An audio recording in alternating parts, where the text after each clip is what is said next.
त्यांना चर्चेत राहायला आवडतं आणि चर्चेत राहायचं असेल तर शरद पवारांचं नाव घ्यावं लागतं.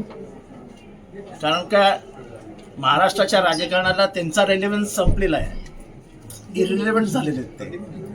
त्यामुळे शरद पवारांनी काय करावं याच्यापेक्षा राज ठाकरेंनी काय करावं, किती वेळा भूमिका बदलाव्यात ह्याच्या संबंधित त्यांनी विचार करावा. शरद पवारांना उपदेश करायला जाऊ नये. त्यांचं म्हणणं आहे जर तुम्हाला माहित नाही तर तुमच्या घराखाली दलित विद्यार्थ्यांना मारहाण का झाली, पोरीला मारलं होतं. आणि जेव्हा डॉक्टर बाबासाहेब आंबेडकरांची पुण्यतिथी असते 6 डिसेंबरला, तेव्हा तेव्हा तुमचा बंगला सोडून तुम्ही 4 दिवस लोणावळ्याला जाऊन का राहता हे कोणाला माहित नाही. जगाला सांगावं लागेल. तुमच्या मनातला जातीद्वेष किती आहे, धर्मद्वेष किती आहे हे तुमच्या जवळच्या लोकांना व्यवस्थित माहिती आहे. तेव्हा राज ठाकरेंनी निदान जातीपातीच्या राजकारणाबद्दल बोलू नये. त्यांनी परप्रांतीयाची देखील भूमिका मोठी त्यांनी घेतली. परप्रांतीयांविरुद्ध भूमिका घेतली, त्यांनी मुसलमानांविरुद्ध भूमिका घेतली, त्यांनी दलितांविरुद्ध भूमिका घेतली. अशा माणसाने जातीपातीबद्दल बोलावं आणि ते पण शरद पवारांबद्दल. हास्यास्पद आहे, पण त्यांना हास्य विनोद करण्याची सवय आहे. एकीकडे मराठा असेल, ओबीसी असेल, आरक्षणासाठी ठिया मांडत आहेत. त्यांचं एक स्टेटमेंट आता मला कोणीच सांगितलं की महाराष्ट्राला आरक्षणाची गरज नाही. आरक्षण का, कशासाठी हे समजून घ्यावं लागतं.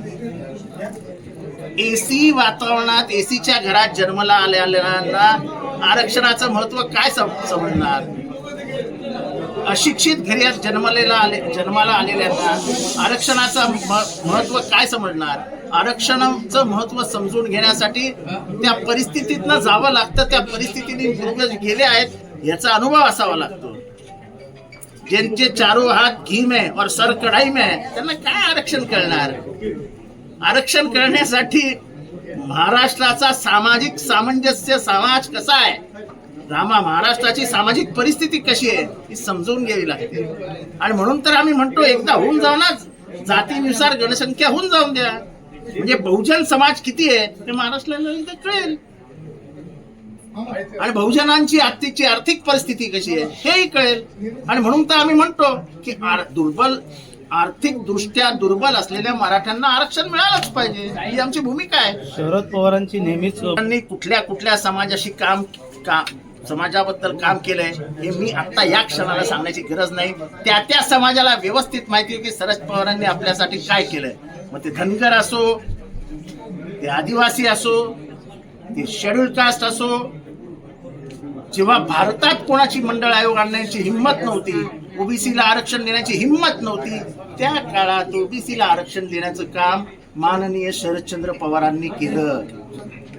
आणि आजही जेव्हा सत्ता जाईल तुमची असं सांगून सुद्धा डॉक्टर बाबासाहेब आंबेडकरांचं नाव मराठा विद्यापीठाला दिलं, महिला आरक्षण आणलं, ओबीसीचं आरक्षण आणलं. त्यांनी कृपया कोणी आम्हाला साहेब जातीपातीचं राजकारण करतात वगैरे सांगू नये. आपल्या घरातल्या गप्पा गोष्टींमध्ये कार्यकर्त्यांना खुश करण्यासाठी बोलावं.